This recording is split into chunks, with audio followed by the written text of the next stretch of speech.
جب بھی ہم نے اللہ کے سامنے جانا ہے دعا مانگنی ہے تو ہم نے تبھی جانا ہے جب ہمارے پاس کوئی نہ کوئی مانگنے کے لیے تو صرف اللہ کا شکر ادا کرنا، اللہ تعالیٰ کا حمد بیان کرنا، الحمدللہ، اللہ اکبر، اللہ کا ذکر کرتے رہنا، دعا کے اندر ہاتھ اٹھا کے، تو جب تک مجھے کچھ نہ کچھ مل رہا ہے تب تک میری دعا قبول ہو رہی ہے، اور جب تک مجھے نہیں ملا بظاہر اپیرنٹلی جو میں مانگ رہا ہوں اس کا مطلب میری دعا بھی نہیں قبول ہو رہی۔ حالانکہ اور بیسٹ ڈے پہ جو بیسٹ دعا نبی صلی اللہ علیہ وسلم نے سکھائی وہ ہے لا الہ الا اللہ وحدہ لا شریک لہ لہ الملک و لہ الحمد وہو علی کل شیء قدیر۔ ظاہر کیا چیز ہے مانگنے کے لیے، اس میں طلب ہے، آپ نبی صلی اللہ علیہ وسلم نے کہا یہ دعا، اور یہی دعا میرے باقی بھائیوں نے، تمام انبیاء نے یہی دعا اس دن کی۔ تو ایسا ہوتا ہے کہ جب انسان اللہ کے سامنے پیش ہوتا ہے نا تو انسان کی زبان چلتی نہیں، یعنی وہ اللہ کے سامنے ایک کھڑے ہو کے ایک ہیبت جو انسان کو محسوس ہوتی ہے۔ سورہ فاتحہ بار بار پڑھو، تب تک پڑھو جب تک آپ اللہ سے کنیکٹ نہ کر جو آپ کو یہ محسوس نہ ہو کہ واقعی میرا کنیکشن ڈیولپ ہو گیا۔ اللہ کو تو یہ بھی پتا ہے کہ آپ نے فیوچر میں کون سی دعا کرنی ہے، آپ نے اگلے گھنٹے کون سی دعا کرنی ہے، آپ کو مسئلہ کون سے آنے والا ہے، یہ بھی اللہ کو پتا ہے۔ اللہ نے آتے ہیں تو میری دعا نہیں قبول ہو رہی، کافی عرصے سے میں دعا کر رہا ہوں یا کر رہی ہوں، تو پہلی بات کیا دعا ہمیں کرنی بھی آتی ہے؟ تو اللہ تعالیٰ نے مجھے دکھایا سبحان اللہ کہ میں حرم میں نماز پڑھ رہا تھا، مغرب کی نماز پڑھی میں نے، اور ہم ٹاپ فلور پہ تھے، میرے ساتھ ایک آئی تھنک سوڈانی تھا یا افریقن ہی کسی کنٹری کا بندہ تھا میرے رائٹ پہ۔ تو ول یو بلیو اٹ کہ اب مغرب سے عشاء تک تقریباً 1.5 گھنٹہ ہوتا ہے، 1.5 گھنٹے کا گیپ ہوتا ہے۔ تو میں وہیں بیٹھ گیا، میں نے کہا کیا جانا، رش بہت ہے، یہیں پہ بیٹھ جاتے ہیں، بیٹھ کے ذکر کرتے ہیں، قرآن پڑھتے ہیں وغیرہ وغیرہ۔ تو ول یو بلیو اٹ کہ وہ بندہ میرے ساتھ، اس نے نا اس طرح ہاتھ اٹھائے ہوئے ہیں، اور لٹرلی وہ بندہ مغرب سے عشاء دعا کرتا رہا، اور وہ کوئی اپنی پرسنل دعائیں کر رہا تھا اپنی لینگویج میں۔ شروع میں اس نے ظاہر عربی الفاظ ادا کیے، لیکن اس کے بعد وہ بار بار اللہ کو پکار کے یا اللہ یا اللہ، اور مجھے اس کی آوازیں آ رہی تھی تھوڑی تھوڑی، اور مجھے اندازہ ہو رہا تھا کہ وہ دعا میں اپنی کچھ پرسنل چیزیں جو ہے نا وہ مانگ رہا ہے۔ تو پھر اللہ نے مجھے وٹنس کرایا کہ مانگنے والے سبحان اللہ جن کو لطف آ جائے، جن کو یہ ایک مزہ چکھ لیں دعا کا اور اللہ تعالیٰ سے کنورسیشن کا، وہ پھر ان کو ٹائم کا نہیں پتہ لگتا۔ تو وہ 1.5 گھنٹہ مغیرہ دعائیں مانگتا رہا، اللہ اکبر۔ تو اسی سے سٹارٹ کرتے ہیں کہ یہ دعا کا فلسفہ، یہ کیا، یہ لطف کیا ہے جو کچھ لوگ چکھ لیتے ہیں۔ اللہ تعالیٰ ہمیں بھی یہ مزہ دیں، آمین یا رب العالمین۔ بسم اللہ الرحمن الرحیم، الحمدللہ والصلاۃ والسلام علی رسول اللہ وبعد۔ اچھا، میری دعا کے حوالے سے نا تھوڑی سی ایک انڈرسٹینڈنگ تھوڑی سی ڈفرینٹ ہے۔ اصل میں ہم لوگوں نے یہ سمجھ لیا ہے کہ دعا کا مطلب صرف جو ہے نا وہ اللہ تعالیٰ سے کچھ مانگنا ہے۔ حالانکہ قرآن مجید میں اگر آپ دیکھیں، جیسے کہ سورہ غافر کی مشہور آیت ہے وقال ربکم ادعونی استجب لکم، کہ تمہارا رب کہتا ہے کہ مجھے پکارو میں تمہیں جواب دوں گا۔ ان الذین یستکبرون عن عبادتی، وہ لوگ جو میری عبادت سے تکبر کرتے ہیں، سیدخلون جہنم داخرین، وہ جہنم میں داخل ہوں گے رسوا ہو کر۔ اس آیت میں اللہ تعالیٰ نے دعا کو عبادت کہا ہے۔ تو ہم لوگوں نے سمجھا کہ یعنی عبادت خاص طور پہ دعا کے بارے میں عام طور پہ سمجھتے ہیں کہ یہ بیسکلی ایک کانٹریکٹ ہے اللہ تعالیٰ سے، یعنی کچھ لین دین کا معاملہ ہے، ایک کمرشل ایکٹیویٹی ہم نے بنا لی۔ یہ سوچ ہے کہ جب بھی ہم نے اللہ کے سامنے جانا ہے دعا مانگنی ہے تو ہم نے تبھی جانا ہے جب ہمارے پاس کوئی نہ کوئی مانگنے کے لیے چیز۔ تو دعا یہ نہیں ہے، دعا ایک عبادت ہے، یعنی اگر آپ کے پاس نہیں بھی ہے کچھ مانگنے کے لیے بالفرض تو پھر بھی آپ نے مانگنی ہے، پھر بھی آپ نے عبادت کرنی ہے۔ لیکن بہت سے ایسے لوگ ہیں جو اپنے آپ کو اللہ معاف کرے سیلف سفیشینٹ سمجھتے ہیں، جیسے کہ قرآن مجید نے بھی ایسے شخص کے بارے میں بات کی نا، الرآہ استغنی، کہ اس نے سمجھا کہ میں مستغنی ہوں، یعنی مجھے کسی چیز کی ضرورت نہیں ہے۔ یعنی میں نے ایکچوئل میں کچھ لوگوں کو دیکھا ہے کہ اللہ نے اتنی نعمتیں ان کو دی ہیں، ہر طرح کی نعمت ان کے پاس ہے کہ they don't have apparently any reason to actually cry in front of Allah subhanahu wa ta'ala۔ ان کے پاس کوئی ریزن نہیں ہے، وہ سمجھتے میں کیوں مانگوں اللہ سے جب مجھے ضرورت نہیں ہے کچھ۔ تو انفارچونیٹلی مسئلہ یہ ہے کہ وہ دعا کے فلسفے کو نہیں سمجھے۔ دعا عبادت ہے، عبادت کا کاز صرف یعنی اگر آپ کو کوئی چیز چاہیے تبھی آپ نے نہیں، یعنی آپ نے نماز پڑھنی ہے تو صرف تب نہیں پڑھنی جب آپ کو کوئی چیز چاہیے۔ تو اللہ کے رسول صلی اللہ علیہ وسلم سبحان اللہ ضروری نہیں کہ he was actually asking Allah for something، صرف اللہ کا شکر ادا کرنا، اللہ تعالیٰ کا حمد بیان کرنا، الحمدللہ، اللہ اکبر، اللہ کا ذکر کرتے رہنا، دعا کے اندر ہاتھ اٹھا کے، that's it، that's also a دعا۔ اور پھر اگر آپ اس معنی میں لیں تو پھر تو سبحان اللہ، پھر sky is the limit، کیا بات، اس میں کوئی نہیں۔ اور علی بھائی اس میں پھر اسی وجہ سے یہ جو کہ فلسفے کی غلطی، یعنی جو ہم نے اس کی غلط، یعنی اس کو غلط سمجھا، اس کا نقصان کیا ہوا؟ اس کا نقصان یہ ہوا کہ ہم نے پھر نہ سمجھ لیا کہ دعا کی قبولیت کا مفہوم ہی یہی ہے کہ جب تک جو ہم مانگ رہے ہیں ہمیں ملتا جائے، کیونکہ ہم نے اس کو ایک کمرشل ایک ایکٹیویٹی کا پروسیس سمجھ لیا نا۔ تو یعنی ہمارے نزدیک پھر دعا کا کانسیپٹ ریڈیوس ہو کے لین دین پر آ گیا۔ تو جب تک مجھے کچھ نہ کچھ مل رہا ہے تب تک میری دعا قبول ہو رہی ہے، اور جب تک مجھے نہیں ملا بظاہر اپیرنٹلی جو میں مانگ رہا ہوں اس کا مطلب میری دعا بھی نہیں قبول ہو رہی۔ حالانکہ جب وہ بندہ صرف دعا کو ایک اللہ تعالیٰ کی عبادت سمجھے گا، ضروری تو نہیں عبادت کے فوراً بعد آپ کو جو چیز آپ کے دل میں تمنا ہے، نماز آپ پڑھ رہے ہیں، کسی کے لیے نیکی کر رہے ہیں، مل جائے۔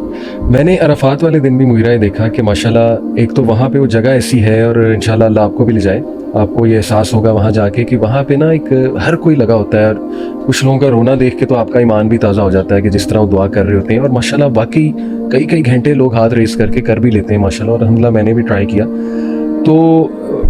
مجھے ایک بات یاد آئی مغیرہ بڑی زبردست, کہ جو آپ نے یہ بات کی نا دعا کا اصل فلسفہ سمجھنا ہے کہ یہ ہے کیا. آپ دیکھیں کہ دنیا کا بیسٹ ڈے 9 ذی الحج, علماء اس پہ کافی جو ہے وہ کنسنسس ہے, اور بیسٹ ڈے پہ جو بیسٹ دعا نبی صلی اللہ علیہ وسلم نے سکھائی وہ ہے لا الہ الا اللہ وحدہ لا شریک لہ لہ الملک و لہ الحمد وہو علی کل شیء قدیر. ظاہر کیا چیزیں مانگنے کے لیے, اس میں طلب ہے ہی نہیں, اس میں تو مانگنا کچھ ہے ہی نہیں. مطلب ہم عام لوگوں کو بتائیں نا کہ یہ بیسٹ دعا, کہیں گے نہیں یہ دعا نہیں ہے, یہ تو ذکر ہے. آپ نبی صلی اللہ علیہ وسلم نے کہا یہ دعا, اور یہی دعا میرے باقی بھائیوں نے, تمام انبیاء نے یہی دعا اس دن کی. تو شیخ انس کو بھی میں ایک دن وہ بتا رہے تھے دعا کے ہی ٹاپک پہ, تو انہوں نے بڑی خوبصورت بات کی. انہوں نے کہا کہ دیکھیں آپ تمام انبیاء کی دعائیں دیکھیں, ان میں 2 چیزیں آپ کو ملیں گی, ایک توحید کا اقرار, ایک اپنی عاجزی کا اقرار. اور انہوں نے پھر وہ دعا یونس علیہ السلام کی کہ لا الہ الا انت سبحانک. اس میں بھی دیکھیں کیا مانگ رہے ہیں, کچھ اس میں طلب تو ہے ہی نہیں کہ مجھے مچھلی کے پیٹ سے نکال دے, ٹھیک ہے نا, صرف اللہ کی توحید کا خالص اقرار ہے, اور اپنی مسٹیک کا اقرار ہے, اپنی عاجزی کا اقرار ہے. اچھا علی بھائی, اگر آپ پریکٹیکلی بھی سوچیں نا کہ جب بندہ واقعی بڑا دل سے دعا مانگنے کے لیے اللہ کے سامنے حاضر ہوتا ہے نا, کبھی اللہ توفیق دے ایک بندے کو ایسے موقع پر رات کو انسان اٹھے تہجد میں نماز پڑھے, تو اکثر اوقات ایسا ہوتا ہے کہ جب انسان اللہ کے سامنے پیش ہوتا ہے نا تو انسان کی زبان چلتی ہی نہیں ہے. یعنی وہ اللہ کے سامنے ایک کھڑے ہو کے ایک ہیبت جو انسان کو محسوس ہوتی ہے, انسان کی زبان چلنا بند ہو جاتی ہے, انسان کو سمجھ نہیں آتا میں کیا مانگوں, اور وہ عاجزی اور انکساری جو ہوتی ہے نا وہ انسان کی آنکھوں سے آنسو نکال دیتی ہے. یہ بہت بڑی بات ہے, مطلب میرا خود ایکسپیرینس ہے. کئی دفعہ میں بڑا جناب شوق سے ذوق سے اللہ کے سامنے کھڑا ہوا کہ جی میں نے کچھ آج مانگنا ہے, اور ذہن میں بہت سی لمبی لسٹ ہوتی ہے, بس آ جا کے انسان یہی پکار سکتا ہے اللہ میرے پاس تو کچھ نہیں, میں تیرے سامنے حاضر ہوں, مجھے پتہ نہیں میں کیا مانوں. یعنی ہم اتنے عاجز ہوتے ہیں, اور وہ عاجزی اور انکساری کو نا انسان واقعی, میں مطلب جیسے آپ نے بات کی نا شیخ انس کی, میں اس کو ریلیٹ کر سکتا ہوں بالکل صحیح, کہ صحیح معنوں میں جب انسان کو بولنے, انسان کے صرف جذبات ہوتے ہیں ایسے, اور انسان بس آنکھوں سے آنسو نکل رہے ہیں, جذبات انسان ایکسپریس کرنے کی کوشش کر رہا ہے وہ ہو نہیں رہے, انسان رو رہا ہے, اور اس پہ پھر واقعی پھر آدھا پونا گھنٹہ کیا گھنٹوں لگ جاتے ہیں, انسان اس فیلنگ سے باہر نہیں نکل سکتا, اور وہ لذت اور وہ ایک اٹیچمنٹ اللہ کے ساتھ جو انسان کو محسوس ہوتی ہے اس وقت. میں ایک اور اسکالر کو سن رہا تھا, وہ ماشاءاللہ حاجیوں کو بتا رہے تھے, کہتے ہیں کہ بھائی آپ سورہ فاتحہ ہی آپ کی آج قبول ہو گئی نا عرفات والے دن, تو بس آپ کی زندگی سنور گئی. تو وہ کہتے ہیں یہی پڑھی جانا, ایک تو لا الہ الا اللہ وحدہ لا شریک لہ تو ہے ہی, سورہ فاتحہ بار بار پڑھو, تب تک پڑھو جب تک آپ اللہ سے کنیکٹ نہ کر جو, آپ کو یہ محسوس نہ ہو کہ واقعی میرا کنیکشن ڈیولپ ہو گیا. تو اسی کی طرف تھوڑا میں چاہوں گا مغیرہ ہم اور بات کریں. دیکھیں تہجد کی دعا, اللہم لک الحمد وانت قیم السماوات والارض ومن فیہن ولک الحمد لک ملک السماوات والارض ومن فیہن, لمبی دعا حدیث سے ثابت ہے. اس میں بھی اللہ کی حمد ہے, اس میں بھی اللہ کی توحید ہے. آئی تھنک یہ تھوڑا سا اگر میں ماڈرن ٹرمنالوجی یوز کروں, دس از دا سیکرٹ کوڈ وچ انبیاء ایکچولی انڈرسٹوڈ, کہ اللہ رب العالمین کی حمد بیان کرو, توحید کا اقرار کرو. اللہ کو پسند ہے کہ اللہ کی توحید کا اقرار کیا جائے, کیونکہ یہ جو بیسٹ ڈے پہ جو بیسٹ دعا ہے لا الہ الا اللہ وحدہ لا شریک لہ. انس بھائی کہتے ہیں کہ دیکھیں جی اللہ سے زیادہ کس کو پتا ہے کہ آپ کے مسئلے کیا ہیں؟ اللہ کو تو یہ بھی پتا ہے کہ آپ نے فیوچر میں کون سی دعا کرنی ہے, آپ نے اگلے گھنٹے کون سی دعا کرنی ہے, آپ کو مسئلہ کون سے آنے والا ہے, یہ بھی اللہ کو پتا ہے. اللہ اکبر. تو اللہ کے سامنے سر گڑ گڑا کر اس کی توحید کا اقرار کریں اور اپنی عاجزی کا اقرار کریں. اللہ تعالیٰ سے بہتر کوئی نہیں جانتا آپ کا مسئلہ حل کیسے ہو. تو واقعی اگر آپ انبیاء کی دعائیں دیکھیں, ان میں یہی 2 چیزیں بار بار ہمیں ملتی ہیں, ایک توحید کا اقرار اور ایک اپنی عاجزی کا اقرار. آپ دیکھ لیں کہ ابراہیم علیہ السلام کی دعائیں دیکھ لیں, زکریا علیہ السلام کی دعائیں آپ دیکھ لیں, ایون جو ایوب علیہ السلام جو کافی سخت علیل تھے, ان کی دعا آپ دیکھ لیں, ربی انی مسنی الضر وانت ارحم الراحمین. وہ واسطہ دے رہے ہیں اللہ کو, اقرار کر رہے ہیں اللہ کا کہ اللہ آپ ارحم الراحمین ہیں, آپ سب سے زیادہ رحم کرنے والے ہیں. تو اس میں چاہوں گا تھوڑا سا اور ہم شروع میں چاہتا ہوں کہ نا یہ فلسفہ مزید سمجھائیں, کیونکہ مجھے نا اس سوال بڑے آتے ہیں کہ میری دعا نہیں قبول ہو رہی, کافی عرصے سے میں دعا کر رہا ہوں یا کر رہی ہوں. تو پہلی بات, کیا دعا ہمیں کرنی بھی آتی ہے کہ نہیں کرنی آتی ہے, اور اس کے آداب کیا ہے, اس کا فلسفہ کیا ہے, تھوڑا اس پہ میں چاہتا ہوں کہ ہم. اچھا, آپ نے جو سیدنا جو انبیاء کی مثال دی ہے وہ سورۃ الحج کی سورۃ انبیاء کے اندر اللہ تعالیٰ نے پورا ایک رکوع ہے جس میں آیات دعاؤں کا ذکر کیا, اور وہ ساری بالکل رائٹلی سیٹ, وہ ساری دعائیں ایسی ہیں, اور اس میں خاص طور پہ سیدنا زکریا کی مثال, بلکہ اگر آپ ان کو ان آیات ان دعاؤں کو ہم نکال لیں اور وہ ساتھ کوٹ بھی کریں تو بڑا اچھا ہو جائے گا. یہ ایک مسنون دعائیں ہیں, ربنا لا تذرنی فردا وانت خیر الوارثین. اور علی بھائی جو مطلب میں تھوڑا سا یہاں پہ ایک اور پوائنٹ کی طرف آئیڈینٹیفائی, یعنی تھوڑی سی توجہ مبذول کرانا چاہتا ہوں, وہ یہ ہے کہ انبیاء کی جب ہم بات کرتے ہیں تو انبیاء کو اللہ تعالیٰ نے کس طریقے سے قرآن مجید میں ہیومنائز کیا ہے. ہم نے تو انبیاء کو تھوڑا سا ڈی ہیومنائز کیا نا,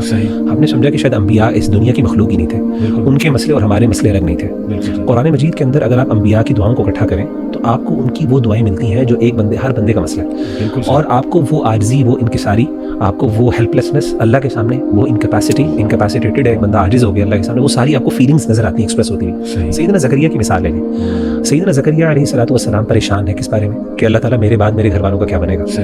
اور وہ انداز جو سورہ مریم کے اندر اللہ تعالیٰ نے ذکر کیا بڑا عجیب ہے. کہا واشتعل الرأس شیبا ولم اکن بدعائک رب شقیا, کہ اللہ میرا جو ہے نا میرے بال سفید ہو گئے ہیں سر کے, اور میری ہڈیاں ربی انی وہن العظم منی, یعنی میری ہڈیاں کمزور ہو گئی ہیں, میرے بال سفید ہو گئے ہیں, اور میں اللہ کبھی بھی آپ سے دعا مانگ کے یعنی مایوس نہیں ہوا. ٹھیک ہے نا, دعائک رب شقیا, مایوس نہیں ہوا آپ سے دعا مانگ کے. اچھا آگے کیا کہا, وانی خفت الموالي من ورائي وكانت امرأتي عاقرا فهب لي من لدنك وليا, کہا کہ اللہ مجھے اپنے بعد اپنے گھر والوں کا ڈر ہے. اگر آپ غور کریں کہ ایک بندے کو, ایک عام بندے, یہ ہر بندے کا مسئلہ ہے, یعنی ہر بندے کو مسئلہ ہے, خاص طور پہ جو شادی شدہ جس کے بچے ہیں, فیملی ہے, وہ سوچتا ہے کہ یار میرے گھر والوں کا کیا بنے گا میرے بعد, میں I am the only one who is responsible for my family, میرے بچے چھوٹے ہیں, میری وائف ہے, کون دیکھے گا میرے بعد, اور یہ خوف ہوتا ہے. اور میں سمجھتا ہوں واقعی جب انسان کی اولاد ہوتی ہے نا, اس کے بعد انسان کا خوف بڑھ جاتا ہے. دنیا کے اندر انسان کا you have more reason to live in this world. یعنی جب ایک بندہ تو بیچلر ہے تو وہ تو پھر لاؤ بالی ہے نا, اس کو تو پرواہ کوئی نہیں, گھر والے بھی تنگ ہے اس سے, خود بھی تنگ ہے, تو وہ چلا بھی چاہے تو دنیا سے اتنا ڈر نہیں ہے اس کو. لیکن جب اولاد ہے تو انسان کو سب سے بڑا ڈر کیا ہے؟ اب نبی, سوال ہی پیدا ہوتا ہے نبی کو ڈر ہے, یعنی انی خفت الموالي من ورائي وکانت, یعنی اور مفسرین نے بیان کیا کہ سیدنا زکریا کہہ رہے ہیں کہ میری فیملی کے اندر, میرے رشتہ داروں میں کوئی ایسا بندہ نہیں جس میں میں اتنا ٹرسٹ کر سکوں جو میری فیملی کی ذمہ داری اٹھا سکے. اللہ مجھے ایک نا ولی عہد عطا کر دے, یعنی جو میرے بعد اس میری فیملی کا, میری بیوی کا خیال رکھ سکے, میرے گھر والوں کا خیال رکھ سکے. تو اب یہ جو چیز ہے, یہ دعائیں ہیں, اور کس طریقے سے اللہ کے سامنے عاجز ہو گیا کہ اللہ لا تذرنی فردا, مجھے اکیلا نہ چھوڑی, وانت خیر الوارثین, تو بہترین وارثین میں سے ہے. تو اب سوال یہ پیدا ہوا کہ یہ چیزیں ایک ہیومن, یعنی ایک انبیاء کو ہیومنائز کرتی ہیں, بالکل کہ وہ انسان تھے, ان کے بھی وہ فیلنگس تھیں, ان کے بھی وہ احساسات تھے. یعنی اللہ معاف کرے, آپ کبھی بھی یہ نہ سمجھیے گا کہ وہ کسی اور دنیا سے تھے, ان کی وہ طلب نہیں تھی جو ہماری ہے. تو جب ہم ان چیزوں کو دیکھتے ہیں نا, پھر ہم اپریشیٹ بھی زیادہ کر سکتے ہیں اور ریلیٹ بھی کر سکتے ہیں. صحیح. جو کچھ سنا گیا اللہ پاک اس پر عمل کرنے والا اور آگے لوگوں تک پہنچانے والا بنائے. مزید اصلاحی بیانات کے لیے ہمارا یوٹیوب چینل MA ریمائنڈر کو سبسکرائب کریں. جزاک اللہ خیر.